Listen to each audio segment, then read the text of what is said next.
You all a very good evening. Thanks for joining us again. And gosh, this is going to be a really exciting show. Today is September 3rd, 2013. And of course, I will introduce my guest in one moment. I've got a couple of things to report. And first and foremost, I want to remind you that Revolution Radio is funded by the listeners for the most part. We have archives that you can subscribe to. And all you have to do is go to freedomslips.com, hit the archives, and there you're off and running. And you will be open to over 50 hosts and shows that are in the archives. So it's quite the deal. As well, we do take donations at Revolution Radio to keep the station going for free speech and to be able to continue, especially to keep me on the air. I always appreciate that. And so kudos to Revolution Radio. And if you can help us out with $1, a dime, a nickel, whatever you got, just keep us on the air. Do your part. If you can't volunteer for the station by either being a host or a producer or someone in the background that helps with the technical stuff, then by all means just go ahead and make that donation, and we'll continue to provide you 24/7 radio. Listen, this is so interesting. Last night I had a UFO sighting, and this was right before sunset, Arizona time. Now check this out. CBS, NBC, Fox, and ABC were flooded with reports of this UFO hovering over Phoenix. Now, I made a call to one of my colleagues and described what I was seeing. It was, if you've seen Venus in the night sky lately, it's basically in my sky anyway, it's in the western sky. What I was viewing, by the way, was in the northeastern sky. And I did take photos of it, and unfortunately I'm having issues downloading the photos of it. But I'll get there and get them up for you. But I will say this. If you've seen Venus, what I was viewing in the night sky was 10 times the size of Venus. So this is a very large object, and it did vanish. I came into the house for 5 minutes, should have never taken an eyes off of this, but when I came back out, it was just absolutely gone. I will tell you this. The news reported, you guys are not going to believe this. I am 60 miles south of Phoenix. People were calling in all the way up from Phoenix, all right? At the same time, we were all viewing this in the night sky in Arizona. The news reported that this was a weather balloon. Can you believe this? A weather balloon. This thing was so bright that how I noticed it, it was behind a cloud. The cloud was illuminated in broad daylight, and then it sort of came through the cloud as a large, round object. So we're investigating this story. We're going to try to find out more information. Apparently what it was, according to the news, was simply a balloon, a weather balloon that floated in from New Mexico. I will tell you this, if that was a weather balloon, I would not be able to view that in the sky 60 miles away. I have filmed weather balloons, and 10 miles out, they're gone. They just disappear. So we'll definitely be keeping you up on that. And another thing I wanted to say, listen, there are a lot of you out there who are very confused right now. And you know, my guest this evening, we're going to address a few of these things, but very confused. You know, they're getting messages and they're saying, you know, are my thoughts my own, or am I getting thoughts put in from, you know, the government, or how do I know what my thoughts are, or how, you know, are they guides? You know, are they angels? Are they my deceased relatives? This is a great question, and we're going to pose this to our guests. But I will remind you of something that we are going on right now on the planet. Our lives are not our own. From womb to the tomb, past and present, from each crime and every act of kindness, we have a future. And if we remain invisible, the truth will stay forever hidden. So think about that. I want to ask each and every one of you listening tonight, where will you begin to make that transition in your own life to become part of the whole? My guest this evening is Christopher Moon. Very excited to have him. He's a fellow musician by trade, so we'll drop in on him about a few of the things that he's done with music. We'll be discussing his 33 years in the field of paranormal research. We're going to talk about something called the telephone to the dead, or the spirit telephone, as Christopher refers to it. He's also launching a brand new magazine in October, and And so we'll hear about that. There's other things I have, like the Phantom X events I want to find out more about. He is all linked up at thetruthDenied.com right there on the front page, his websites, etc. And we're going to just go dive into Christopher's past. It is truly amazing. I want to hear more about the telephone, the spirit telephone, and how he came across this. And Christopher also teaches around the United States, etc. He's really covered this field of the paranormal more than anyone that I've seen that has been on the show, to be honest with you. Really has covered the gamut here. So without any further ado, please welcome, new to my show, Christopher Moon. Chris, welcome to the show, and thanks so much for taking the time to be here. Absolutely. Thank you, Roxy. You betcha. Now, Christopher, first of all, I'd like to know, you're a musician, as you said, by trade. Did you spend most of your life playing music? I absolutely did. It's been quite the journey. And what kind of music did you play? What kind of music? I played just about everything. Everything from blues all the way up to about the heaviest metal that you could possibly imagine. I actually picked up the guitar when I was 9 and played my first show, I believe it was age 12 or 13. So did it for quite a while. Right on. And it sounds like it came really naturally to you. It did. I really developed a love of music very, very early on and really became interested in playing guitar. And it was interesting because I was really opposed to taking any kind of lessons, anything formal. I wanted to do it myself. Everything from learning how to tune the guitar all the way to, taking, I'm going to date myself here, taking the old records and tapes and things like that and going back and hearing it and playing it. And it really kind of led into everything that I do today. Sure. I would agree with you, being a musician myself, that it is definitely a door to the other side. I mean, I think you can agree with me that even playing and creating music, writing music, I've always thought to myself, God, it's almost like channeling it from a bigger consciousness, as if the music was already written. Well, it's interesting you put it that way because, when I finally was able to kind of put it all together, I remember being able to, if I was on the road or just busy at the time, I would literally have songs come into my head, everything from the music, drums, bass, guitar, whatever the case might be, to the lyrics. It would just come to me, and I'd start humming it in my head, thinking about it, and then I'd be able to just pick up the guitar and play it. And, for me, that was just extremely natural, and people would look at me and go, how long have you been working on this? And I'd say, well, it came to me this afternoon. It's right. Funny. But I thought that was just the way it was done, so. Yeah, it was something that was extremely natural, and channeling is a good way to put it. Yeah, great. Yeah, I agree with that. And let's go back to your experience when you were 7.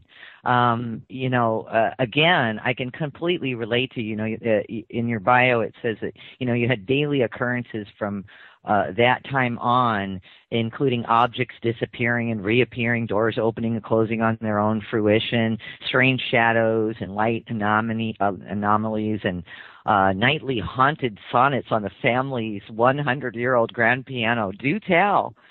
Yeah, it was absolutely incredible. We moved into this house when I was 7, and I don't recall having any paranormal experiences up to that point, but we moved into this new house, and it's like a door opened. And at that point, I woke up to an apparition at the end of my bed. And my father, I've told the story a million times, but my father's a devout Catholic and a devout skeptic. And I remember the first morning after my experience, I went to him and I said, Dad, there's a ghost in my room. I'll never forget what he said. He said, son, the only ghost is the Holy Ghost. And I knew I was just kind of out on my own at that point. So luckily my mother was a little bit more open-minded about it. She has abilities and didn't really kind of reveal to me at that time the kind of abilities she had. She kind of kept those in the closet. But, we really started experiencing these things right off the bat, things that would disappear and reappear. And as you mentioned, I clearly remember one night we had our my great-grandmother's and her grandmother's piano delivered and dropped off at our house. And that night we all went to bed inside the house, and I don't know the exact time, but it was the middle of the night. I remember raising my head, hearing the sound, but I couldn't move the rest of my body, and it was the most beautiful song I'd ever heard in my life. And I just sat there or laid there and listened all night long. And I remember I got up in the morning and came downstairs, and I was so tired, and I looked at my parents and I asked them, I said, well, who was playing the piano all night? Well, it turns out that they had both had the exact same experience that I had. They had heard the sound, but they couldn't move.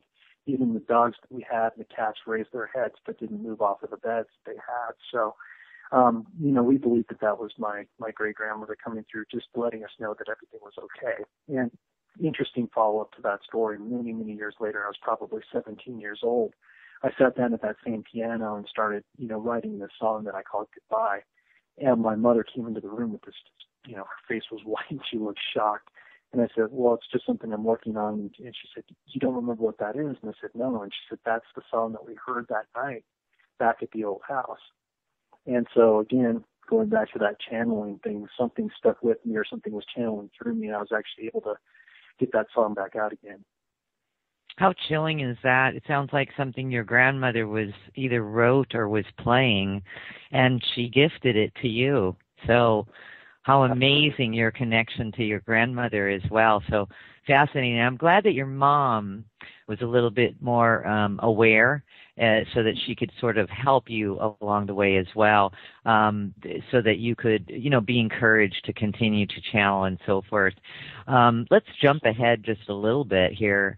And if we could, by the way, just out of curiosity, does all of this that you've lived with in your life, the paranormal, the channeling, all of it, does it all just seem totally normal to you? That's been a question I've had a couple of times, and normal in the sense of it's my life. I'm well aware that other people don't necessarily experience the same things that I do, but this has been something that's been with me at least since age 7. So I can recall, many times throughout my life being able to see things and hear things that other people couldn't. And for the most part, kind of kept that in the proverbial closet. But from time to time, I would, slip to friends about things that I saw around them or messages that were being relayed. And they used to look at me like I was completely crazy, but they'd say, wow, how did you know that? Or, yes, so-and-so just passed away. So it's something I knew I had for a long time, but I never really wanted to be labeled as a quote-unquote psychic or medium. I only really started accepting that probably back in about 2007, where it was just too obvious at that point. Right. Let's talk about Haunted Times magazine. I guess in 2004, were you working for the magazine? I actually kind of went back on that. When I retired from touring, I started another magazine first. It was called Ghost Hunter Magazine. And it was just an online web magazine, I guess, before it was even fashionable to have those. And the reason that we had put that out, it was myself and a former tour manager that we had with the band. And we put this out there and didn't really know if anybody would even be interested in this type of thing. And then all of a sudden people from around the world started sending in their stories and their evidence and all sorts of different things. And we realized pretty quickly that other people were having the experiences that we had for so long. And that was a great magazine. It lasted for us for a couple of years. And then back in 2004, I went to my father, been a skeptic, and said, Dad, I'm going to open up this print paranormal magazine. I wondered if you wanted to go into business with me. And he looked at me and laughed a little bit and said, yeah, I think you're crazy, so I want to prove it. Right. So at that point, we the skeptic and the believer, started work on this project. We honestly didn't think it was going to go very far. Started out as the web magazine in 2004, and we released our first print issue October 2005. And we thought, if we get as big as, Weird New Jersey or something like that, that would be a huge accomplishment for us. It's more of a hobby than anything else. And it just exploded. And pretty soon we were picked up. Congratulations. I see that you, it actually became the world's largest and best paranormal magazine.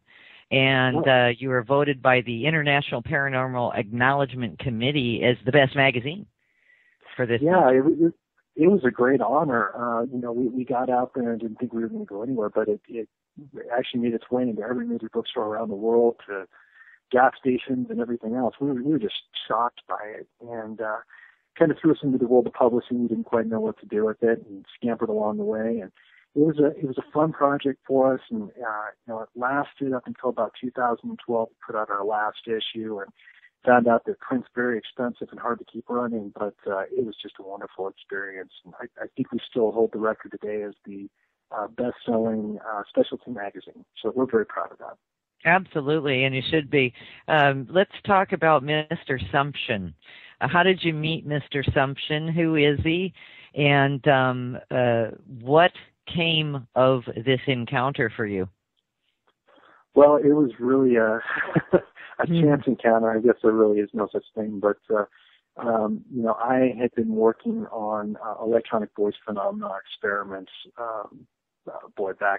easily back into the early 90s, and tried to come up with a method and a way to communicate with spirits that made sense, because there were so many people out there that were going in and basically leaving recording devices in open spaces and buildings and hoping to capture results. And there was two things that really bothered me about that. First off, there's false positives everywhere. There's cars, animals, and people, and you never know what you're really getting. And secondarily, I always thought to myself, if you want to speak to a spirit, you should probably ask questions. So I came up with a method on how to interview spirits, and essentially at that point started going into this method where we would leave a certain amount of space behind each question, hoping to get an answer, so on and so forth. Well, we started getting all sorts of EVP that was coming through Class A through C, and even started picking up some interesting thing called direct electronic response, which is a very long story, but basically spirits imprinting their voices directly onto the recorders, and what it would sound like is scratching and popping. And when we would actually stretch those messages out, there'd be full paragraphs of speech within that little scratch and pop that would come through. So we were really finding out about some interesting things. But I had put up a posting on Yahoo groups asking for help from people in the community to help us stretch this direct electronic response EVP, because while it was amazing, it took forever to get these messages. So I put this posting out there, and a lot of people responded, and I actually still work with a couple of those people today. But Mr. Sumption, Frank Sumption, contacted me and basically took my post and erased it, and just wrote up that I didn't know what I was doing, I needed to get out of the field, so on and so forth. And it started probably the greatest flame war in flame war history. We fought back and forth for months, and finally, I wrote him back an email, and I said, I'll actually go ahead and, end this right here, because this has just become too much. And he wrote me back another email. It basically said, you may wonder why I'm such an expert in EVP. I've actually created this machine that's the first two-way communication device. And, of course, a lot of people know that Thomas Edison was allegedly working on this device before he passed away. So it was too much of a temptation for me, and I wrote back to him and I said, if you really have built this device, I'll fly anywhere in the world to find out exactly what it is. It turned out that he was 15 minutes from my office. So you've got to love the internet and how that all works. And very, very long story short, we went and met with Frank, my father, and I, and he claimed that he had this device, and we eventually went and saw it. And the first time that we actually were able to hear the device, it literally sounded like a broken radio. It sounded like someone was tuning a radio back and forth across the dial. And, my father and I thought, there's no way that this could work. This man is crazy, or whatever the case might be. And he gave me one of the machines to go test. And, I thought to myself, there's really nothing to this. So it sat on a shelf for about a year. And finally, one day I decided I was going to have the time to go back and disprove this thing working. And I had a big case coming up in Atchison, Kansas in the next few days at the Sally House. So I turned on the machine and I recorded all day. And at the end of the day, I went back and started listening to the recording. And as I'm listening to the recording, it sounded like a broken radio. I was getting ready to shut it off. And right about the point that I was going to shut it off, it clearly says, "Your trip to Atchison." Now, Atchison, Kansas is a little tiny speck on the map, no matter where you go.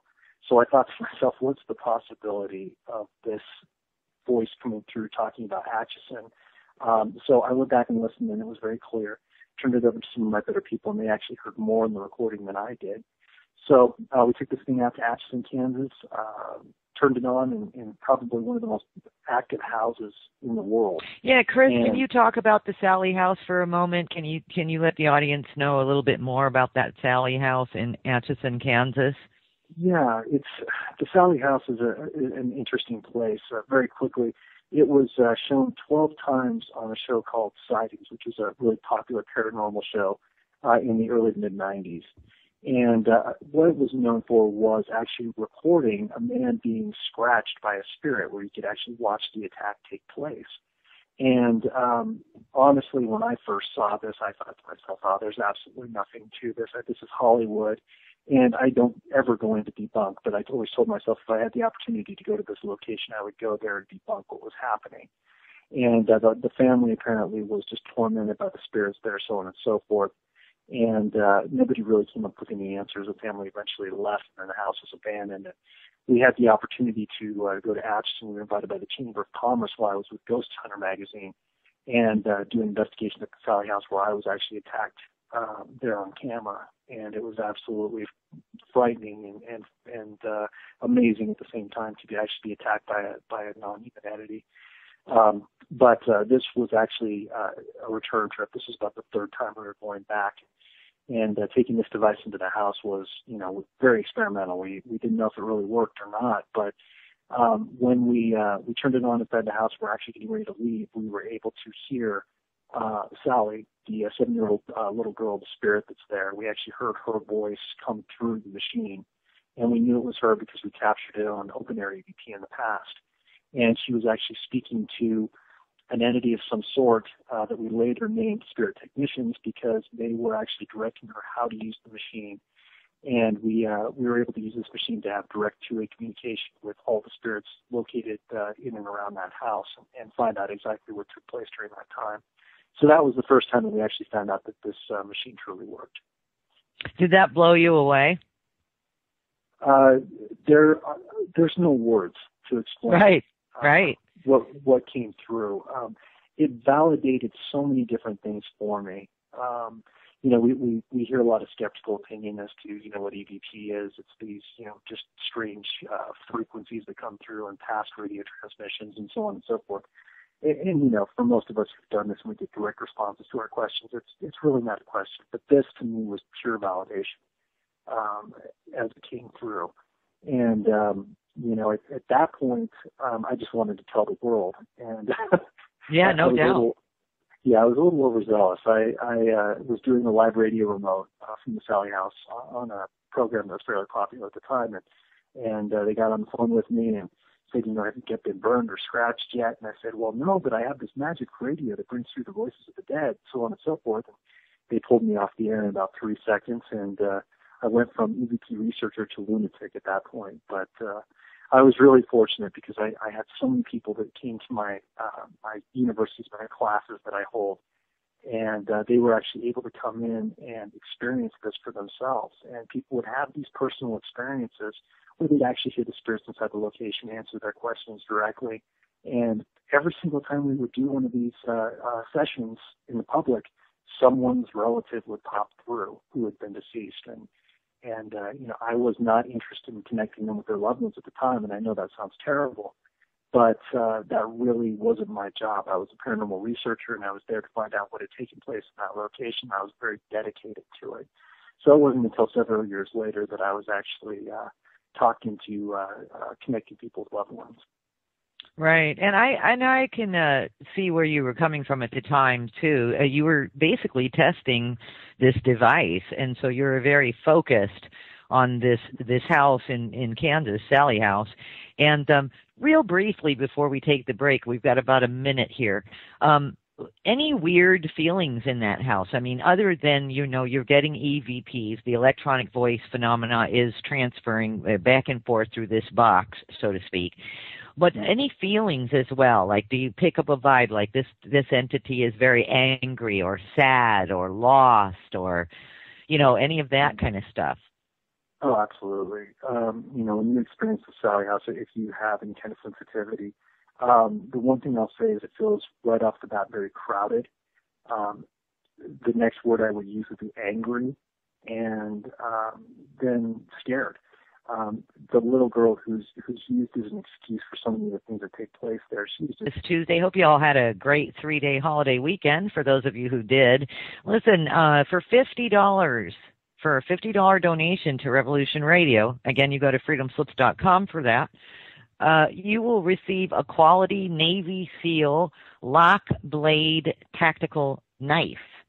How about that? So you actually get a gift with your donation. So just go ahead and go to freedomslips.com and do a $50 donation and get your tactical Navy SEAL knife. I actually want one, so I might have to make a $50 donation myself because that sounds pretty cool. Christopher, you were just talking about this, the Sally house, and you ended before the break with trying to save, I believe, a female spirit, helping them to transition from this side, I guess, to the other side. How'd that go for you? Well, we worked with the little girl for so long. She passed at the age of 7 or right around there, and we would communicate with her on a consistent basis in regards to, just trying to talk to her as a child to let her know it was okay to move on. She's very confused. She's aware of her surroundings, but she's also held back by 2 entities inside the house. It's a very long story. We had done several investigations inside the house, and the last time that we were there, we made some discoveries that were really pretty shocking. We found a hidden room that was downstairs where we believe that her actual physical remains are. We found a boot that would have fit a child of about that age. And when we approached the owner about it, and we said, hey, we think that there really is something to this, he got angry and said, don't want you to come back here again. So that really kind of left us stuck as to pulling the child out of there. What was interesting is that we actually went in and tried to purchase the house many, many years ago to work with the spirits that were inside there and possibly turn it into some sort of memorial or museum or something along those lines in honor of the people there. And the house was worth about $35,000, an old 1840s house, not very large, 3-bedroom. And when the owner actually was presented with the evidence, because we always hand that over in our investigations, when he was given the evidence, we did a presentation for the town. The house that he was considering selling us for $35,000 went on eBay for $1.5 million because he believed that he was going to be able to profit off of the spirit inside the house. It was really just one of those disgusting kind of things that you never want to see happen. But yeah, we really weren't able to get back in and do the work that we did too. Oh, that's unfortunate. I'm sorry to hear that. Who owns the house now? Is it still there or is it torn down? It is still there. And actually, after he was unsuccessful in selling the house, dropped his price several times, he finally decided to open it up to groups to come in and start doing investigations. And people can basically rent the house for a night, things along those lines, because he will not stay there at night. No fans or buts. He just will not be there. And I understand why. The problem we've run into is that since all of these television shows have come out and, we went from a handful of groups that used to be out there in the mid-'90s to, if you type ghost hunting groups into Google now, you get over, 1 million results that pop up. Do you really? Oh, absolutely. Everyone's become an expert.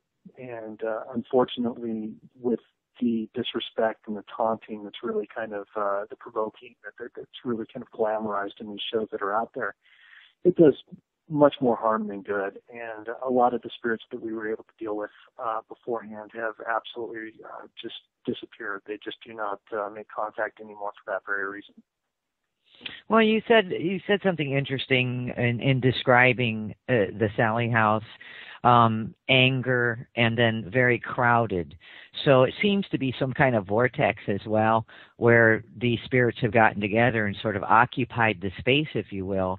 And I would think that especially somebody like yourself is very sensitive to these beings, if you will. That must have been really tough. I mean, I don't think that I could spend a lot of time myself in a house like that. I think I don't know. I think it would just be overwhelming. Were you overwhelmed at times being in that house? Many, many times. I can see that. Yeah, it's a feeling inside the house. It's very hard to to describe. If you're there too long, you start to lose part of yourself. It drains your energy. I had one instance on an investigation we were doing during the summertime there, and I remember we were upstairs in the main master bedroom where she died, and we were doing an experiment where we were trying to get her to blow out candles at the side of the room. And it wasn't really anything more than just trying to connect with the little girl and get her to understand that we were there for her own good and trust us. And she actually did attempt to blow out the candles, and we caught her on EVP to hear the blowing sound and then her saying too hard, which was interesting. But right after we did that session, we went downstairs into the main part of the house, and we had kind of a makeshift station set up that, we had our computers out and we were plugging recorders in and things like that. And I remember sitting there starting to download a camera, and I felt suddenly like I had the flu, and I had that feeling of just being overrun by an illness where you suddenly just want to go to sleep and you feel terrible. And I thought to myself, oh, this is horrible, and I put my head in my hands. And that's the last thing I remembered. And the next thing I knew, I was standing in the middle of the street, waving my arms and speaking in a voice that wasn't mine, with my team and several other people with video cameras standing around me recording with these shocked looks on their faces. And I looked around. I had no idea what was going on. And apparently I'd been ranting for 10 or 15 minutes, basically occupied by a spirit inside the house, telling us exactly what had happened on that particular night. And, I had no intention of channeling. I had no feeling that was going to happen. It just hit me so suddenly. But the energy that's in that house just has the ability to do that. Was anybody murdered in that house? We believe that Sally, the little girl, was murdered inside the house. And again, it's a very, very long story. No, that's okay. If you don't have the time to explain it this time, it just means, we've got an hour and a half left for the show, and anything that you can't finish this time, we can just have you back another time. We can go into more detail. I think what I'm going after at this point, and then we can of course move on, Christopher. But I will say this. It must feel at times for yourself, even in investigations like this, of this type, of this nature, that you're also violating the space of the dead as well. Did you ever feel like that too?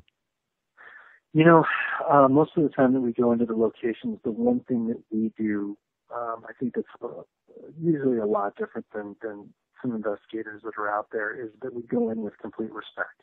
Yes. And when we start our sessions, our EVP sessions, I always go through a very basic line over and over again. And it basically says, we're here to speak to the spirits that we can't see.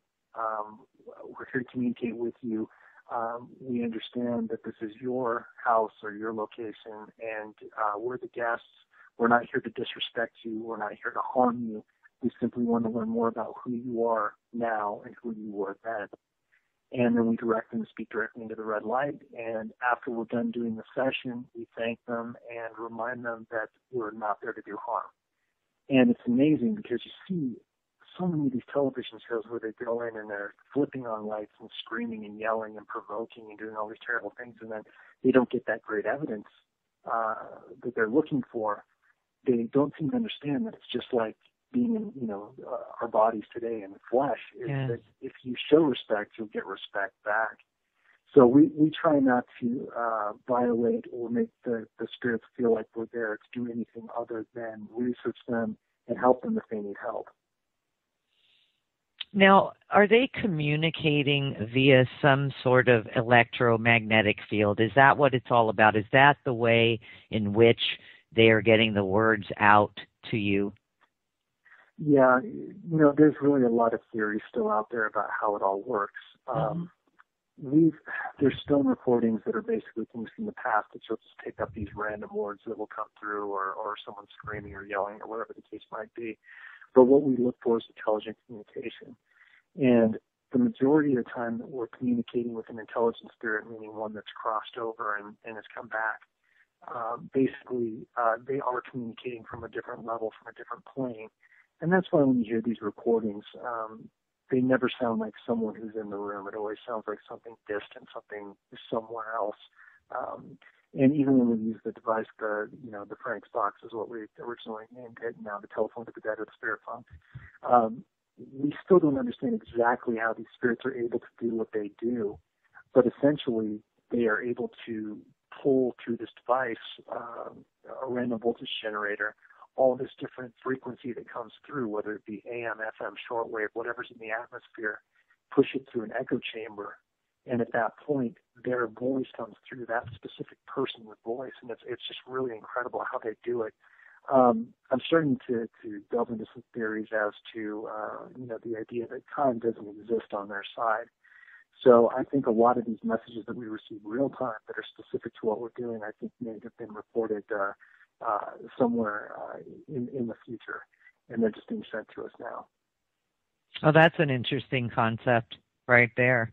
That's very interesting. So you're basically, it's sort of like a star when you look out in the night sky, and how astronomers will tell you that, a majority of those stars have burned out 10,000 years ago, and we're just still seeing the light because Exactly. how light travels. So you're talking about a similar concept. Interesting. You had said about the Sally House when you began to discuss it that you kind of went in there to debunk it, and ended up actually learning a whole lot. Speaking of debunking, I just want to throw this out to you. You may not know the answer, but, I think one of the biggest homes that were, made it big time in the theaters was the Amityville Horror, which scared the holy crap out of me, I'll tell you that much. Is that a real home, and is that a real story, and have you ever investigated it? Well, yes, it is a real home. I'll tell you that right off the bat. It's interesting. My tie-in with that, I've never investigated it. My tie-in with that is I used to do a lot of investigations with John Zaffis. John Zaffis is a demonologist. He has a television show now called The Haunted Collector. But more importantly, his aunt and uncle were Ed and Lorraine Warren, and they're the people who did the primary investigation on the Amityville house. The one thing that's come through, and I think we've all seen the movie and the movies that have come off of it, there's been a lot of debate if it actually took place or if it was a way for the family to escape a mortgage that they couldn't afford. That's really the base behind it. And from what I've been told and my personal knowledge of the situation is that there is some truth to the haunting in the house, but of course it was blown up through Hollywood and through the original writer. So I don't think we'll ever really know the exact activity there. But what's interesting about it is that after the original murders took place in the house, and then the Lutz family had their experience once they got there, all the other owners that have been in that house have never reported any paranormal activity whatsoever. And, is it something that was attached to the family? Is it something that never really even happened? It's just one of those mysteries that we may never know. That's interesting. Thanks for that. Now, in 2007, tell us about this. You lectured about your research at the Ghost Chasers Weekend Conference in Savannah, Georgia. Interesting place to have that conference, by the way. How did that go for you, and what sort of came out of that lecture for you? Because I think it did spawn some new adventure for you, if you will. Yeah, it absolutely did. Excuse me. It was actually an event that was being put on by Chip Coffey and Patty Starr. And they told me, they said, we can't pay you to come out here, but we would love to have you come out and talk about this device that you're using. And Chip and I had several conversations, Chip being a very open medium. He used to contact me on a fairly consistent basis and say, you're a medium, you need to start using this device to, help people and do readings and things along those lines. I had no interest in it whatsoever. So got to the conference, and basically I was ambushed. Chip really? He has a live radio remote set up there, and he had a few people lined up against a wall with a microphone and a big PA system and so on and so forth. And came up to me and basically said, you're going to get up there, you can talk about this device, and then you're going to sit down, and you're going to do readings for these 5 people on the wall here. And you just don't fight with Chip. You just have to kind of go with it when he tells you. So I did it. I was scared to death. And first person that came up, kind of a big Southern guy, walked up to this microphone. He said, my grandmother used to have a nickname for me, and there's no way you'd ever know what it was, so on and so forth. And before I could even open my mouth, through the device, you could hear over the PA system, this nickname came through. And this big man fell to his knees and started crying, and I thought to myself, boy, I hope that's good. And they pulled him off, and the next person came up and connected, and the next person came up and connected, and pretty soon everybody at this conference lined up to that microphone, and every single person there was able to connect with a loved one on the other side. And it's actually now known as the Savannah experience. It's the closest thing I've ever been involved to as far as a quote-unquote religious experience. And it was really amazing. But I remember after the event, I was just exhausted. My energy was drained. And I was off in a corner, and Chip Coffey came out, walking up to me kind of with a smug smile on his face and said, "Now you ready to start doing those private readings?" And I said, "Absolutely not." I just had no interest in doing that. But it wasn't until another event that I did that I decided that it was something that I wanted to move forward with, start offering in galleries private readings. What was your hesitancy? Was it just a non-interest for you, or what was it that you were hesitant to deal with people one-on-one with readings? Well, I think that the main thing was my initial goal was to prove to my father that these things were legitimate, they were real, that I wasn't crazy, because he had told me since I was a young one that basically that I was imagining these things and seeing these things, and it wasn't real. Even if he'd have experiences with me, he'd have some kind of natural explanation. So that was my first point, was to come up with as much evidence as I possibly could to prove to him that these things were real. And, that really was my motivation. And then that led into, okay, now I know these things are real, and I've proven it, at least to myself and my family and people around me. Now I want to learn more about where do we go? What's our evolution past this point? What is life after death genuinely about? And why are these spirits, or some of these spirits, still trapped here? And can we help them move on? So, I really was always reluctant to give myself that title, psychic and medium, that I mentioned before. It was kind of a bad word for the most part. And it took quite a while for me to even see the relevance in connecting people with their loved ones. And after I did it, in a personal session, I had a very personal experience with someone. And after I was able to see the healing that took place for them and the relief that they had in connecting with that person, it just changed my life. And from that point on, doing the private readings, and even the gallery readings, when someone connects with a loved one in their own voice, there's just nothing like it. It's really incredible to live the experience with them and have them be able to say those words to them that they needed to, or get the information that they needed to, the forgiveness, the happiness, the sadness, whatever the case might be. I don't ever use the device for myself. I don't, turn it on and ask for anyone to come through. I'm always doing it through readings or through investigations. So I really get to live in their energy and their experiences. Yeah, Christopher, that takes a lot of courage for you to do that. So I applaud that courage. It is something that a lot of people could not do and should not do. That's for sure. You had also given some ratings, I guess, to fellow psychics and mediums who had requested readings using the spirit telephone. Can you tell me how that came about and how that worked out for you as well? It's funny. I've been given this strange title. First, I became the medium's medium, and now I'm the electronic medium. I love it. It just makes me laugh. But what happened is that I would go do these gallery readings, these public gallery readings. And essentially, what that is I would tell my story, and then I would sit down with the device, and a group of people that were in the room would have the opportunity to ask questions to their loved ones, very brief questions, nothing extremely personal. But these people would ask specific questions or say something, and they'd receive an answer from the spirit. Many times they'd hear their loved one's voice come through, and it was really kind of one of those shocking experiences. And what would happen is these mediums would hear about what I was doing, and I guess they thought that there was some kind of trick or some kind of cold reading thing or something that was going on with it. So a lot of them came in to debunk me.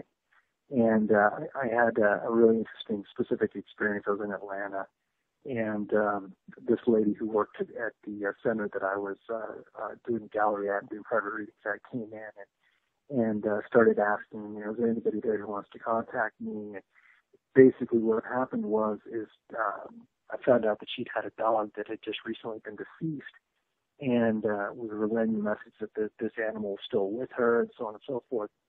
She was still kind of looking at me like, well, maybe you heard something or so on and so forth. And I said, she still stays on the bed and you still feel her there.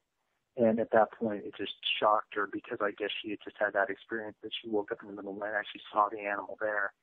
And this had just happened before she came into my reading. But things like that happen on a consistent basis. And then the mediums themselves, a lot of the times, will want me to do readings for them because as mediums, we really don't read for ourselves. We Correct. People that read for us. So when it comes down to you're looking for somebody you can trust. And I think that's the difference. I don't think that I have any kind of super special ability aside from what I do. It's just the fact that using this device and being chosen to use this device, it gives people, mediums or anyone in the general public, it gives people the ability not only to hear the messages from a medium, but also to actually have the validation of that voice coming through, or that laughter, or whatever the case might be, that they can hear for themselves.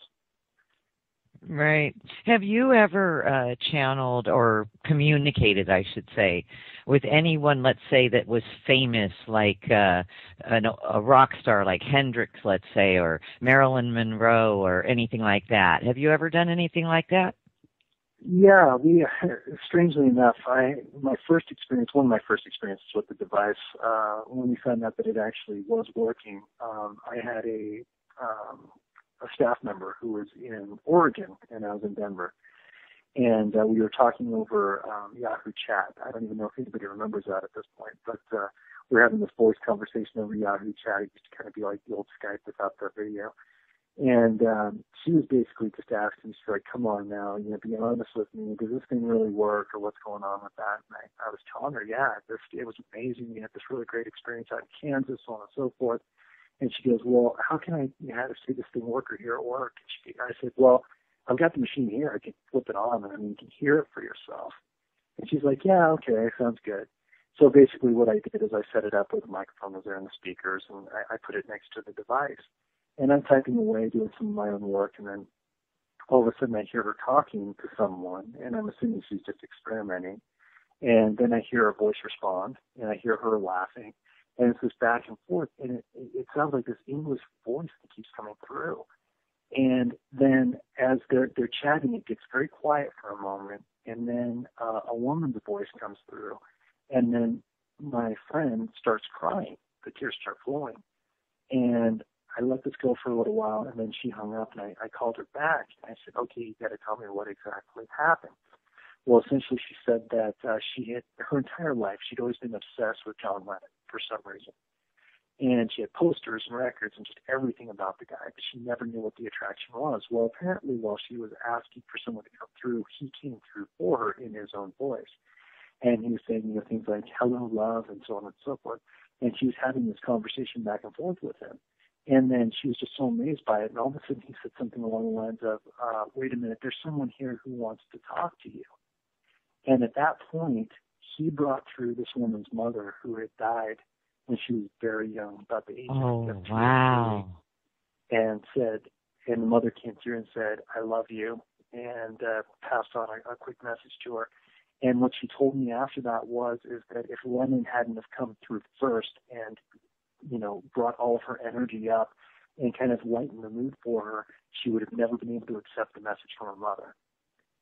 And at that point, I really made this quick realization that this is truly a circular universe.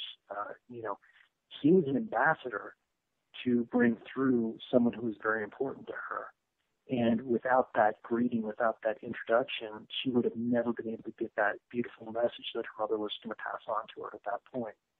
So it was really incredible.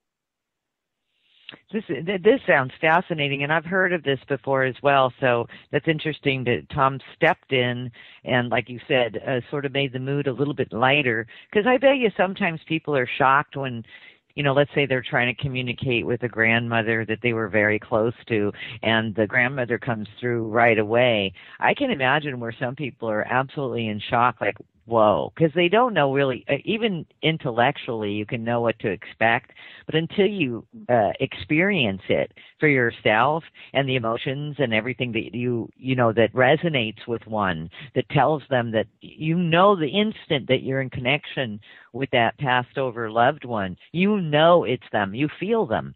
So I can imagine people are pretty shocked in that moment, you know? Well, and that's really the incredible thing. I mean, people who come in with a very open mind, and I encourage that. I say always be an open-minded skeptic, but when people come in with enough of an open mind to be open to the messages that they receive, they're shocked. But I think the thing that really still stuns me more so than anything else is when you get that skeptical person who thinks that they're going to come in there and, you know, prove something or disprove something or whatever the case might be, and then all of a sudden that one voice, whether it's the grandfather, grandmother, brother, sister, whatever the case might be, comes through, and it's them, and they never thought that they would hear that voice again. And it's so stunning that it changes their entire reality right there in front of you. And I still, to this day, don't know how to cope with that. Because is that right? It's just incredible because their entire box is blown up at that point. And these are the people that come in very smart aleck. They come in with kind of that attitude, you know, I'm going to prove this, I'm going to prove that. And then all of a sudden, they will not leave after the event's over because they have to, they're coming to you for all these answers that you just don't have. You can give them the basics about the things that you've learned and that you think you know at that point, but it really, honestly, changes people completely. Well, it's a complete upheaval of their belief system, for one, and I think that it takes a little assimilating and adjusting to that. So I can imagine that even after they leave the, you and the area in which you communicated with these spirits, etc., I can imagine it's going to take, it's a paradigm shift of reality. So it's going to take them some time to just adjust that, oh my God, this is real, Exactly. And it gets them on a journey as well of, well, if life is infinite rather than finite, well, there's a whole lot to think about right there, isn't there? Absolutely. I think it makes them reconsider some of their positioning in life and the decisions that they've made. And you can see it. You can see just the world open up in front of them. It's absolutely incredible. That's wonderful. I think it's brilliant, and I'm glad that you take such good care of the messages that you bring from the other side, and that you're one of the trusted individuals, Chris, that can do this work. I can tell by all that you're expressing right now, and I definitely resonate with what you're saying. You really take care, take the authority and the you have a humility about you that is hour with our guest Christopher Moon.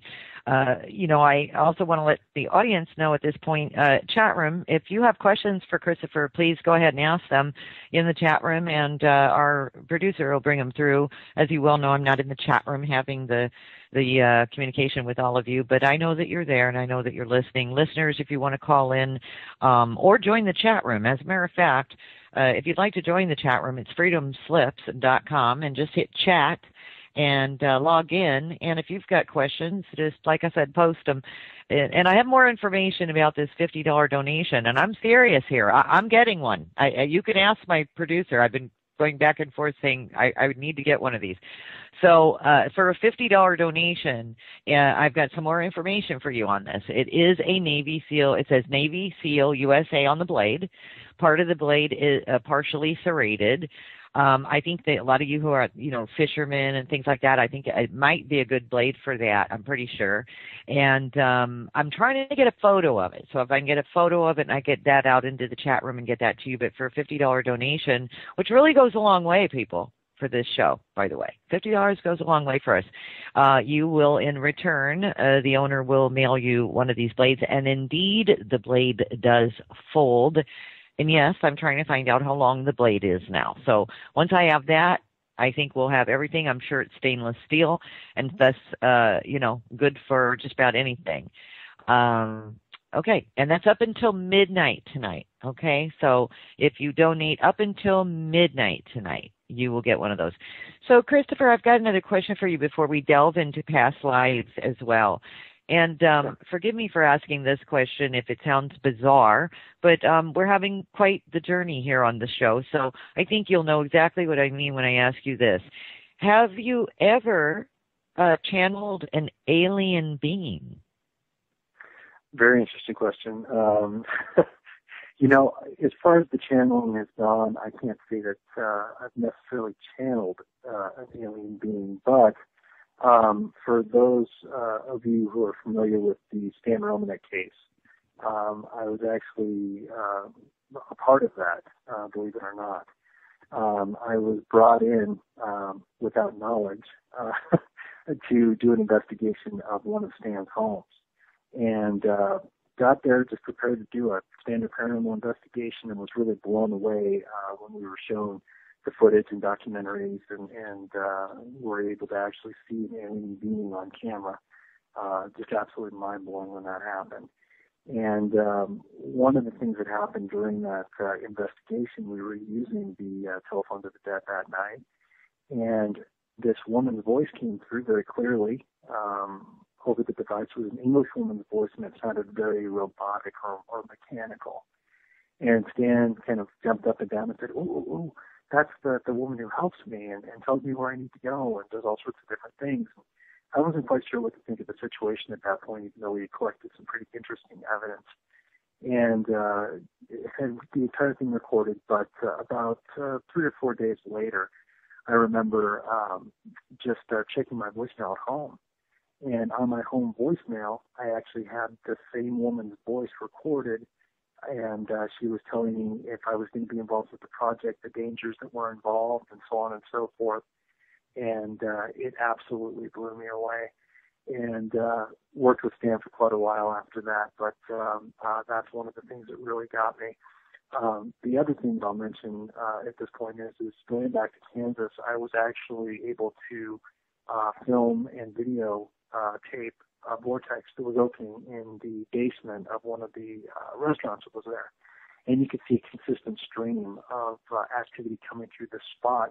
What was really incredible is not only on the video camera, but also on the stills that we were receiving, we were seeing the human face energy coming through. It was very, very clear, very distinct.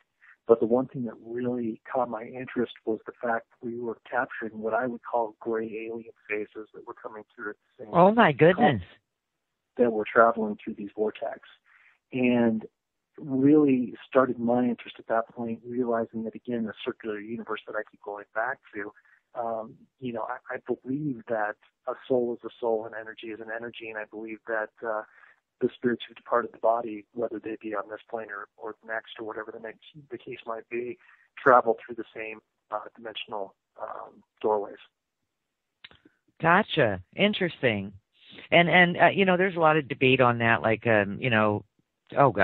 started in the early 80s with, for instance, the gray aliens, and they were saying that the grays don't have souls, and, people have gone back and forth. I don't know how they arrived at that, but anyway, that's quite interesting that there was a vortex, and you filmed that. Now, is this public? Do you have a copy of that for the public on your website, or is there a place that we can make that available for the public so they can take a look at that? All that evidence really kind of went the way of the dodo with the Ghost Hunter magazine site when it went down. But I do still have a lot of that information and all that evidence. And, we actually just started using a new technology to record these vortexes as they open. And it's a very basic IR camera, which I'm sure had no intention of capturing these types of things. But we are starting to capture these same types of phenomena that are coming through, and I'd be more than happy to post that up. But probably another couple of weeks before we get around to that. Oh, well, we'll definitely stay in touch with you regarding that. I mean, it sounds like you're having yet another turning point for what your capabilities, are continuing to expand for you. So definitely we'll keep an eye on that. And, what's the strange? Well, back to Stan. I just had one more question. For those who don't know Stan, Stan is an abductee, is he not? He is. Okay. Okay. he actually, if you go back to his story, and there's people who can tell the story much better than I can, but he was really one of the first abductees to come through and post actual evidence of what was taking place. Everything from the bovine plasma, the implants, and then now he, about, I want to say 2 or 3 years ago, actually released footage of an alien that was peeping in one of his windows. You can actually see the face pop up in the window and move. And it was really incredible. It was debated on Larry King and David Letterman and all sorts of different shows. But a side note to that, I really wish he would have showed the other clip that he had. It was much more impressive. But Stan has really been forthright, and I know he put a book out, and he has quite a bit of footage that's still left that I know he was looking to release in a documentary. So that's a little bit of the background on Stan. Yes, definitely. Thank you. And, what is the most shocking transmission, I'll just call it a transmission, from the other side that you can remember? Something that, it doesn't have to be something bad, but just something that just shocked you. Most of the things that come through still shock me to this day. And really?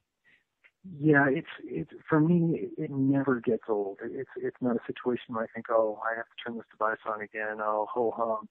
Every single experience I have with it just blows me away, and I'm like a little kid in a candy store because it's just so incredible to get that voice and that validation and that communication that comes through every single time. I think some of the more interesting things that I've had come through that really have blown me away have been directly from Mr. Edison when he's come through. His voice has come through several times, and back in probably 2006, 2007, I kept getting the message about the 2012 directive. It kept coming through over and over and over again, and I had no idea what that meant. And finally realized that it had to do with the thinning of the veil and the fact that communication is so much easier today than it had been in the past, and that the messages flow so much easier than they used to. I think one of the more astounding things that I ever had happen, and I know this sounds like just a crazy story if you weren't there, but we were actually able to connect with President Lincoln. And when President Lincoln came through, just an absolute mind-blowing experience. And I'll give you the quick story on that one. I actually had a gallery and private reading set up in Springfield, Illinois. And I, am not a history buff. I'm not the brightest bulb always. And when I got to Springfield, Illinois, I just realized that all these people were just obsessed with Abraham Lincoln, and I couldn't figure out why. And it took a friend of mine to actually kind of pull me aside and explain the connection between Springfield, Illinois and Abraham Lincoln. And I felt pretty dumb when that all happened, but kind of made sense at that point. And I had been invited, great honor, I had been invited to this very historic home, it's now a museum, that used to be the home of one of President Lincoln's parents' best friends. And they used to frequent join the dislocation, apparently. Well, anyway, they invited me to do a gallery reading there. And I thought, what an amazing opportunity. So I showed up to the location, and the woman that kind of greeted me, she was one of the volunteer curators. And she was very skeptical of me, kind of had that kind of eye of, is this really happening, or are you for real? And, she agreed to see him, but she was very skeptical. So anyway, we went down to the basement area, turned on the device, and had the group of people kind of in a semicircle, like a half moon around me. And people started asking questions, and pretty soon it got to the President Lincoln questions. Well, he came through, and not knowing a whole lot about him, I didn't know what to expect, but the energy that came through and the voice that came through was like something that I had never heard before. It was on a higher frequency, a higher level than I'd ever really experienced, and it kind of shocked me when it happened.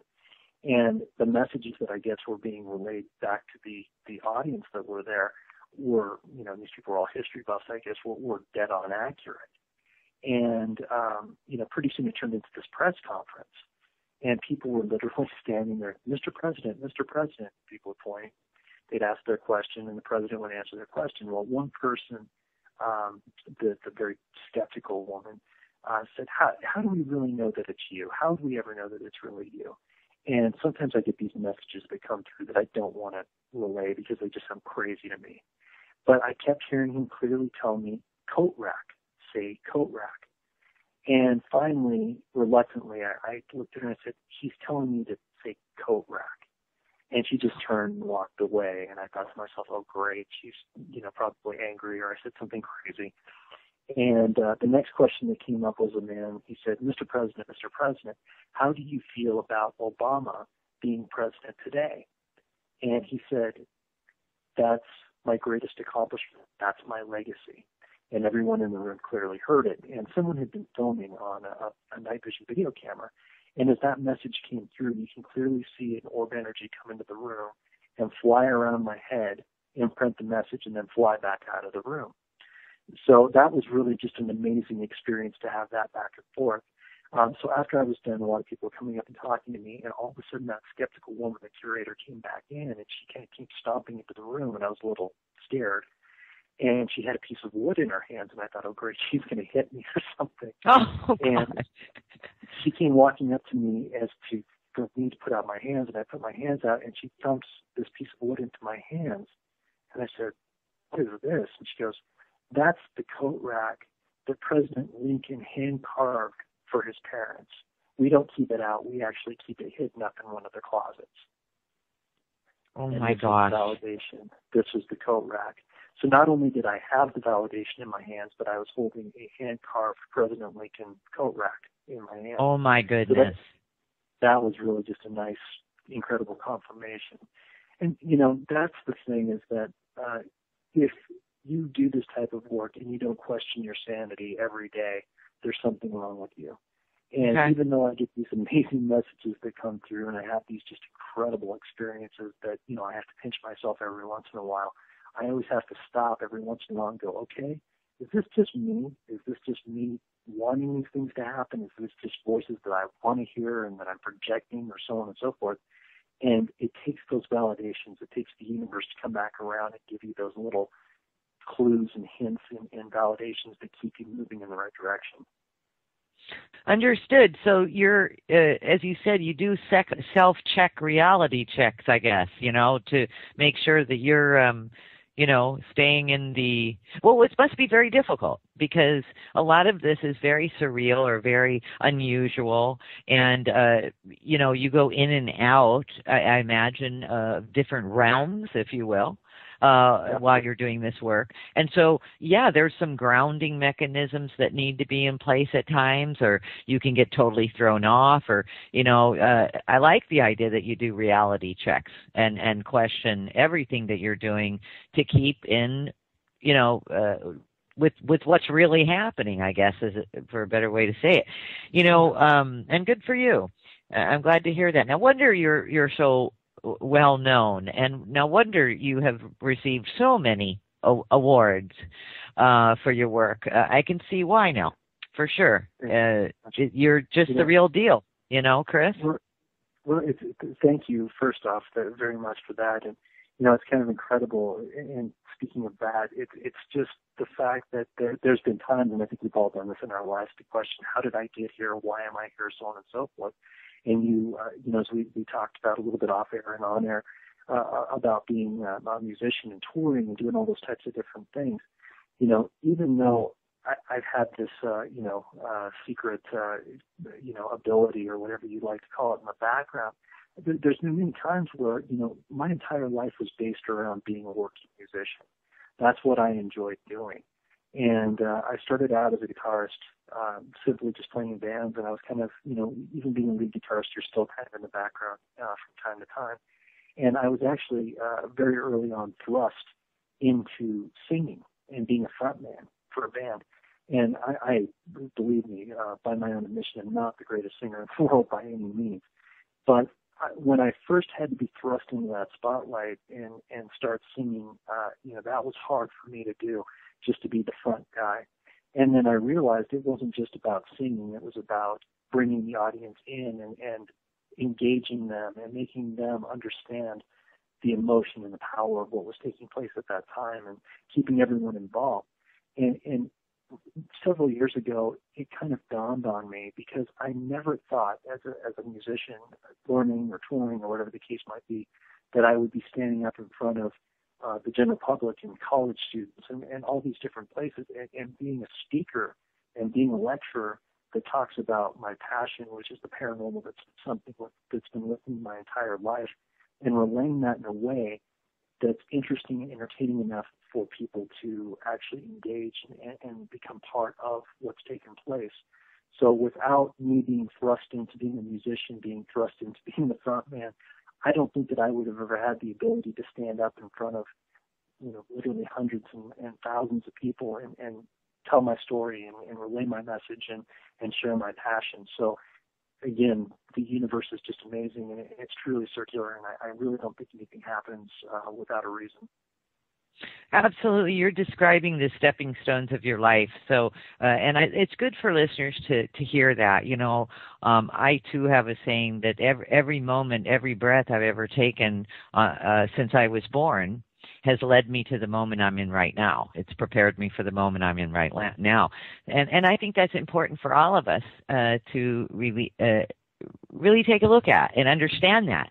And I love the idea that you're talking about the circular, because the circle is infinite, and that's really what you're talking about, this circle of life, in my opinion, anyway. And so it's refreshing, Christopher. It's very refreshing. It's good to talk to someone who shares that belief. Great. Awesome. Love it. And I was also going to mention that, being a musician, I completely understand what you're talking about, front and center stage singing and playing. This is, I don't know if anybody realizes this out there, but it is quite, you've really got to entertain. But what you were describing that was much deeper. What makes, I think, in my opinion, any of the really good musicians out there, it's again, what you're referring to as the circular. Because as the musician or the speaker or the lecturer, in your case today, when you're speaking, you're giving something, and then the audience is giving something back.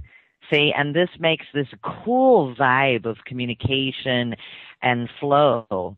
And I don't think that it can occur with someone who's disingenuous. I really don't. I think when we are living the life in which chose us, in some cases, but passionately, full of life, everything works. It's very magical. And so, I was going to ask you, in the colleges in particular, how the students receive you, but it sounds like they really are very open to what you have to say. Am I correct? Yeah, it's really kind of interesting. I think of all the things I've ever done in my life, probably one of the most nerve-wracking things that I ever had to do was do my first college lecture. Again, being a musician for so many years, I had some college, but I never graduated. I never really went to that point. And when I first started doing the college shows, they were introduced to me, and my agent came to me and said, this would be a great market for you. I thought to myself, am I, worthy of getting up in front of these students who, are really aiming towards this goal of graduation, so on and so forth, and talking about, my life and what I've done that's outside of those ranks. And it was interesting because I didn't know what to expect. And I did my first show at the Rensselaer Technical Institute. And, that's just an amazing place where it produces some of the world's greatest engineers. And that's just the complete opposite of my thinking. So I had so much respect and so many nerves going into that situation.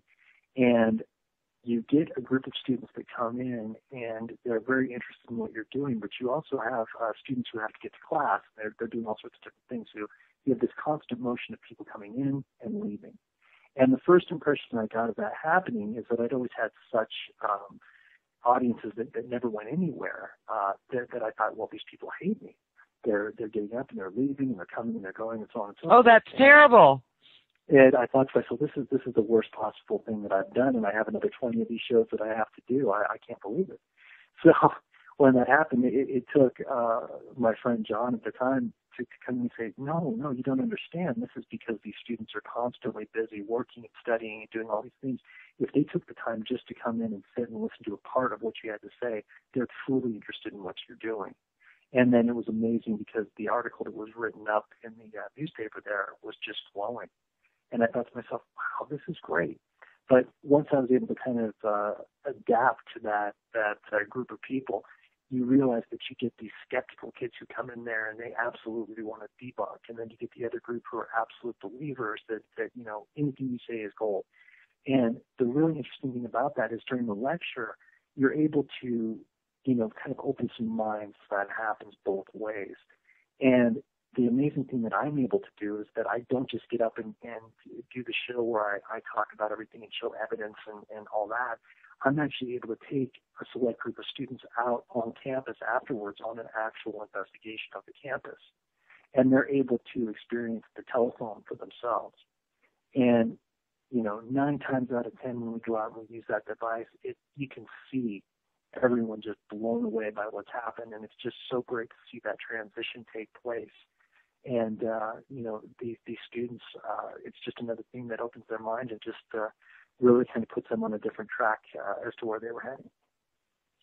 Absolutely. And it's interesting, too, because like you said, a lot of these students are in technology or that field, and they're learning in part of what you do. And I wonder if in the future, if one day, I can't imagine not, that technology will only increase the ability to communicate with everything that's all around us all the time. I mean, it will be interesting. So I could see where their interest is as well, because it seems to be that area, if you will, and I'm sure you can admit to this as well, Christopher, there's an area here that we just don't really know how it's all working.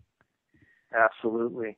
Absolutely. Anybody who claims to be an expert on the paranormal or the other side, you can pretty much write them off right off the bat. You're right. Because no one is an expert. We're all just learning at this point. We're just students, and some of us have had a couple of experiences more than others and so on and so forth. But, I think that that's exactly it. And what you said is the fact that had I just been a medium without that device, or a paranormal researcher without that device, and I'd gone out to these colleges, it would still leave so much room for debate and really become more of a Halloween fun show. But the interesting thing is when you can go to a technical college like Rensselaer or, a place like RIT or just a very technical college, the reason that they're bringing you in there, number one, is they try to debunk you, which is fun. And number two, the technology is what they're interested in. If there really is something to this, can they learn from it? Can they expand upon it? And that's really where it's exciting. Welcome back. Listen, I just got some news from the owner of Revolution Radio. This is really cool for all the listeners. Remember that knife that I was talking about? Yeah, I'm going to keep pushing that because I'm telling you, I'm getting one for my hubby. But I was going to let you all know that more to this story, about the seeds, the seed packages, the survival seed pack that's also located on our website. I'll give you a link to that for Freedom Slips. And he has just authorized that for the $100 donation, which has always been the same, we're going to put this into the chat room for all of you. You get, tons of seeds. You got to look at this link. I mean, they're non-GMO, non-hybrid seeds. These are fresh and ready for planting. They're enclosed in a Mylar heat-sealed, resealable bag with instructions like tomatoes, bush beans, kidney beans, lettuce, broccoli. I mean, there are 54 different types of seeds. Each package, like one of them, the collard greens in Georgia Southern, 10,000 seeds you get. And you get this whole package of seeds, all 54 above the variety of non-GMO, no pesticide seeds, total of 34,500 total seeds in the kit. Go figure. The kit includes instructions on planting, harvesting, saving your seeds. I did ask you at the beginning of the show, where will you begin to change the world? This is a really good place to start growing food. It really helps the planet. And then you get a bonus DVD with that, bug out bags, clothing, combat, communications, cooking, disaster preparedness. It goes on and on, just lists and lists of information. So you get all that already for a $100 donation. But tonight he's going to throw in that knife that you would have gotten for a $50 donation. So that's pretty cool. So just throwing it out there, and see what you can do. Everybody, see what you can do. I mean, it's like you're getting everything for free. I'm excited. I want the seeds too. So I'm sitting here posting. I want the seeds.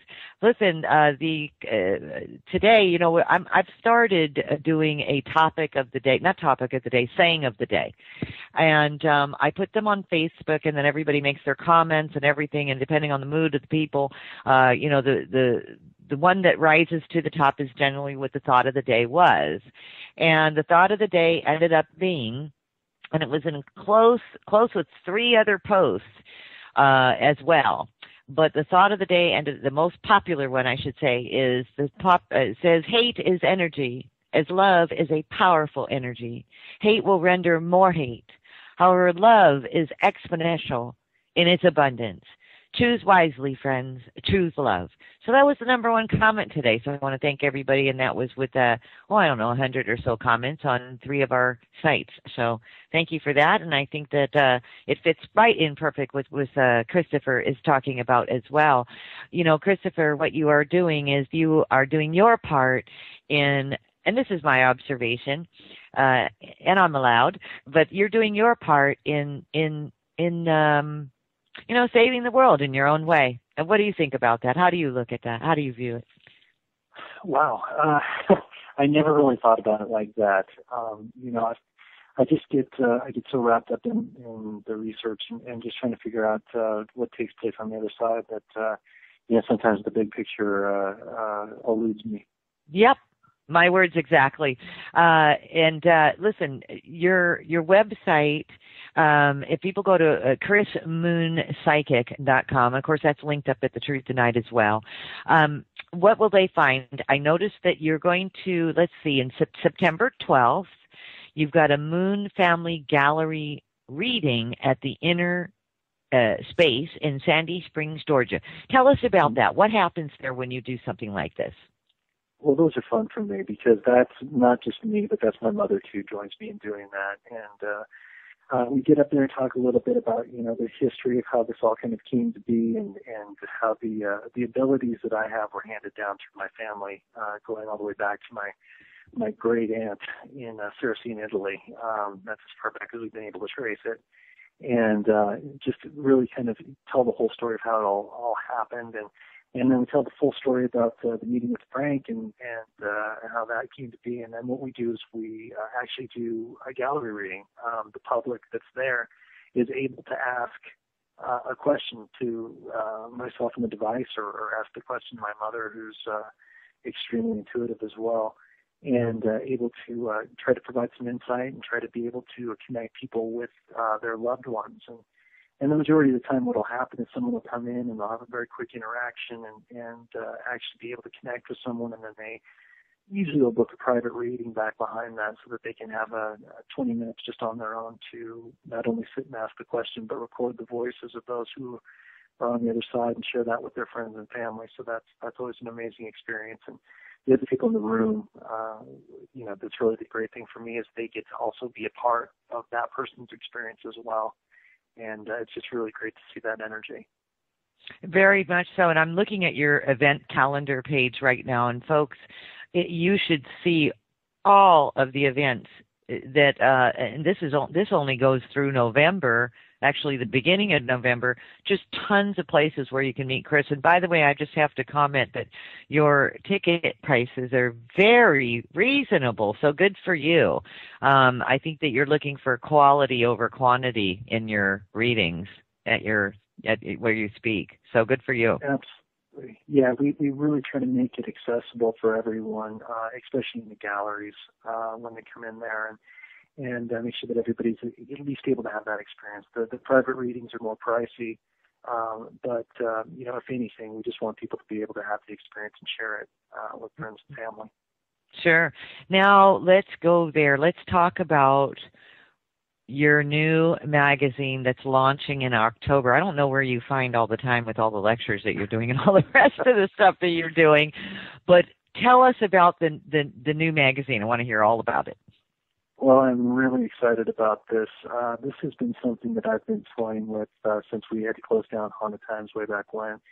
And, you know, the thing that was great about Haunted Times is it really kind of touched on the spiritual aspect of it and paranormal as far as ghosts and hauntings and things like that with the name Haunted. But as great as the name was, we found it very limiting. And what's really great about this idea is that it is open to everything that would be considered paranormal. And what I mean by that is everything outside of the explained sciences and things that we can grasp and touch right here and there, whether that be ghosts, UFOs, dimensional, metaphysical, cryptozoology, so on and so forth. This is really going to be a publication that touches on everything that's out there. So it's nice to have a medium that's not going to be limited. We have just an incredible staff of writers who've come on board, an amazing senior editor by the name of Debbie Branning, who's putting this entire thing together, and she's doing a big chunk of the work. And then the other big chunk of the work is Dave Mace, who's a retired detective, who's actually doing all the graphic design, the website, the writing. We just have all these amazing people who've kind of jumped in on this project and are really putting forth an amazing effort. And it's not a financial effort. It's definitely done from the right place. Everyone's just interested in sharing their experiences and opening up the floor for discussion and hopefully education. And what's the name of the magazine? The magazine is Paranormal Investigator Magazine. So we made that as broad as we possibly could so that, again, every subject is open at this point. And the website is paranormalinvestigatormagazine.com. We are going to have an official launch in October, which we're just all really excited about. And the best thing about that is that we've agreed we're going to put that first issue out there for free. So you can go on to the magazine website in October, and everybody will be able to actually download a digital edition of the magazine. And if everybody thinks it's worthwhile, and we're hoping that they do, we'll have subscription options open up in January of next year. Great. Excellent. How many, let's see, what's the subscription going to include? Is it a monthly magazine or a quarterly magazine? How often are you going to be putting the magazine out? Well, we decided to start slow. We're going to go ahead and start with the quarterly magazine and make sure that we can keep up with the workload on it, that there's a good demand out there for it. And then over time, if we see the people are really just in with us, we're going to go ahead and probably expand it from there. The thing that I really like about this, and something that Dave has really done a great job with, is that the magazine is going to be, like I said, a digital edition, which offers so many more options than a print magazine. But we're going to have a print-on-demand option as well. But the nice thing about this is that we are directly linking the magazine with the website. So essentially, it's going to be completely interactive. For people who are interested in articles, or they're interested in information or sounds or videos or whatever the case might be, there's going to be a full forum there for them to go on immediately and start having discussions about these things. And that's really what this is all about, is for people to get involved and for people to ask questions and maybe have some different points of view that we haven't heard yet. Well, I think that's a great idea. It's like a think tank, Absolutely. Good for you. That's our goal. So. That's great. No, I think this is exponential for you. This can just go anywhere. I mean, it's just a vortex all on its own, if you will. So right on. Congratulations. And now tell me about Phantom X events. I'm on that website right now. What is this website? Is this your website, or is this a culmination of a lot of different people here? Well, this is our website. This is myself and my wife. Okay. We decided what we would do is actually offer some events to the public. Going back to Ghost Hunter Magazine and Haunted Times, I had actually started an event way back when. It was called Ghost Hunter University. And the reason that I started this event was because we had done back in, I'm going to date myself again here, back in about 2002, I took the Ghost Hunter Magazine team in, and we did an investigation of a purportedly haunted bed and breakfast in Colorado Springs, Colorado. And they the only reason that they invited us down, we found out later, is because we were part of a publicity stunt. It was a prank. And they thought they were going to make the ghost hunter people look funny by coming in and actually investigating the hauntings that had been reported there. And we took them up on the challenge when we got down there. All the radio stations, TV stations, and newspapers, we said, if you guys come along with us, we would love for you to experience it for yourself and actually see the evidence that we capture right then and there, so nothing can be fake, nothing can be hoaxed, and you can have experiences for yourself. And they took us up on it. And luckily it was a very amazing location. It used to be an old tuberculosis hospital, we found out. A lot of the spirits there wanted to communicate and wanted to get their message out. Again, the circular universe thing, it makes sense later on. But we were able to include all these crews on our EVP sessions and our photo sessions and video, and they were able to experience these things. So we had all these reporters that were going back saying, I know this sounds crazy, but we actually experienced this for ourselves. There's no way to explain it. You hear some of the sounds, some of the videos, some of the pictures, and they released it over the news stations and radio stations and newspapers. And at that point, the public started calling in to all of the different outlets, and we're saying, how can I go and experience this for myself? How can I become involved in this? And we were approached by the bed and breakfast at the time, and they said, and it was actually run by a former professor, and he said, it would be great if you could put together an educational session on what you do, the equipment that you use, and how you approach your investigations, and then maybe take these people out on an investigation with you so they can experience it for themselves. And I thought, this is a good idea.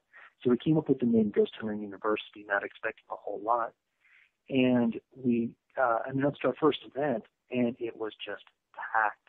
And we were ill-prepared at that point. We had to make packets to hand out and things like that. We didn't have a projector or anything along those lines. And the first event was just a huge success, and these people had really great experiences. So we continued on doing this monthly event at this bed and breakfast, and pretty soon other locations around the country started catching on to what we were doing, and they started inviting us to come out to their locations. And it just exploded from that point forward. And there's been a lot of people who've kind of caught on to the idea and done their own events afterwards. But we're still proud to be the original, and we decided to open up Phantom X and continue that tradition. And we've actually. Oh, it's creepy. Not to interrupt you. It's really creepy. I really want to get this out, the information, because I'm on the page. Let's see, guys. Listeners, you got to take a look at this. I'm looking at Man, I didn't even realize he went this route as well. But I just dropped a link into the chat room. So if anybody's down in the chat room, get in there and take a look at this. You got to see this. Let's see, the 30-plus-year-old unsolved double homicide, creepy, Chris, that took place upstairs in the Lumber Baron Inn. And then I guess the night will close with an initial evidence review that is sure to amaze. Don't want to end the night there. Then put in your bid to sleep in the murder room. Oh, my God, that's crazy. So people actually sleep in the room that this double homicide happened. Absolutely. And they fight over it, obviously. They do. Everybody wants to be in there because there's just so many experiences to have. But we're still working on that case as we speak, and it's really just been incredible. We do locations like the Lumber Baron Inn, we do the Lizzie Borden Bed and Breakfast. Stop, back up. The I saw that, the Lizzie Borden. Have you been there, and do you get a weird when you go there? Yeah, we've been doing events there since about 2005, and it's always been one of the more interesting locations we've ever been to. Dealing with Andrew Borden is an absolute nightmare. Is that the father? Who's that? Is that the father? Yeah, that's the father who was murdered inside the house, and he does not want to let go, and he has a very interesting choice of language every time that we go in there and turn on the device. He's afraid that we're always going to find out what's taking place inside that location, and he does not want that information released to the public. Have you spoken with Lizzie? Oh, absolutely. Is she cuckoo? She's what we call an intelligence spirit. She's crossed through. She's over. And I think that while she did suffer from what would be considered mental illness here, she is definitely crossed and she's okay. And one thing I'll say is that she never swung the axe. Oh, really? We were able to actually, speaking to all the participants, or at least the majority of, we were able to put together the entire crime and how it took place. Now, I'm not discluding her from guilt, but she was a very calculating individual, and she was able to make things work to her advantage. So, wow. Well, I guess we'd have to take the tour or something to find out more about that or read about the investigation. Tell me a little bit about another creepy one, Waverly Hills Sanatorium. This looks creepy, Absolutely. Just the photo of it. Yeah. Waverly Hills is just an incredible place. Unfortunately, it's really been overrun at this point. But when we did events back there many years ago, it didn't have as much of the public interaction at that point. And it was a location where you literally could walk down a hall and have a shadow person pop up in front of you, dust and everything else, and you'd actually be able to experience a shadow person right then and there and have them run off into the distance. It was really just an incredible place. And you've got a hotel, I don't remember the name of it, in Phoenix, Arizona that you go to as well. What's the name of that one? We've got a couple. The San Carlos is one. That's the one I'm talking about, San Carlos. Yeah. Will you do me a favor when you guys get to when you go to do that one? You've got to contact me. I'd love to meet you over there. Absolutely, yeah. That's not a problem. That's actually my hometown. I was born out in Scottsdale, so there you go. I'd love to. When we make it back, I'd love to be there. Well, wonderful. I'd love to meet with you and bring a camera and do a little 10-minute camera on camera with you. I was going to say. Thanks, Christopher. I appreciate that. Now, the San Carlos, what's with that? Because I don't know the history. Well, it was a little confusing to me. We try not to research our locations before we go in. We like to know a couple best that we can. So the most that we want to know is that there's activity and drop it there and then go in. And this was one of those locations. They invited us out to do one of our events and showed up there. And when we first got there back in 2004, I want to say, it was a little run down, I'll be honest with you. It wasn't in the best shape at the time. And we really didn't know what to make of it. But as we started doing investigations there, we started realizing there were some very dignified, aristocratic type of spirits that were there. And it was a little confusing to me, but we found out later on that this was kind of the Hollywood type hotel in Phoenix. So all of the stars, when they would be traveling through Phoenix, this is the place they stayed. This was the hot spot. And it turns out that a couple of famous stars, I believe from the 20s, had actually passed away inside the hotel. One from a suicide, another was a murder. And we were able to communicate with them, and that was just a great event, a lot of fun. And did you discover, like, that's where you guys sort of communicate and figure out, what happened there, I would imagine. And if it's different than what you've been told, like, for instance, the Lizzie Borden case, then do you rewrite history at that point? Or do you just put it in your investigation and let people think what they will? We basically just get the information that comes through, and we put it out that way, and, leave it up to people to believe. We had one instance, a really famous case back at the Villisca Axe Murder House, which is in Villisca, Iowa. We had just got wind of it and were contacted by some people who said you should do an event out there. So we traveled out to this little town in the middle of absolutely nowhere. And boy, this house was just, the energy in it, like we had talked about before, it was so dark and depressing. And as we went and started researching the house, the energy was just incredible, and there was a very dark presence in the attic, and there was a lot of children's spirits there, which I was surprised by. And as we had the telephone with us, and we started doing the communication, and all of a sudden all these names started coming through, and it was very much relayed how this axe murder of this entire family and 2 children that were spending the night took place and happened, and the windows being covered and so on and so forth, and this political time, so on. It was amazing, all this information that came through. And I was relaying it to the owner of the house. And he gathered all the information, and he looked at me a little bit stunned, and he goes, wow, that's theory number 4. And I said, really? He goes, yep, names, dates, everything. That's theory number 4. And I said, wow, well, there it is from the horse's mouth. And he goes, yeah, but I like theory number 2 better. That's what I share up on my tours. He walked away. Oh, really? Well, I stared at it for a minute. Yes, I was stunned. I was like, well, Sure. just given all that information, you heard it from their mouths, but you prefer the other version. So there you go. Yeah, it's his right, that's all there's to it. Well, and it seems like, in investigations, perhaps, and I can imagine this may go this way. If other investigators have been at the same location as you have, they may have gotten a little bit of a twist. And we didn't get to talk about this, but we'll talk about it another time. We only have a couple minutes left of the show. But, what if the presence of these spirits, what if they're sort of little con artists too? What if they give different people who show up different stories? Very true. Absolutely. I mean, I don't know, because, I'm still reeling about the fact that the information that's being brought through is actually future or old or whatever. It's not present. I'm still wrapping my mind around that one too. But you never know. They could tell, just like real life humans do. They could tell these people one story and then these people another story. Oh, and I've seen it happen. And I tell people on either side, whether it's the side or the other, it all has to do with your intent. If you come in with the right intent, you're usually going to end up with the correct information. If you go in with the wrong intent, there's a good chance that you're going to be fooled.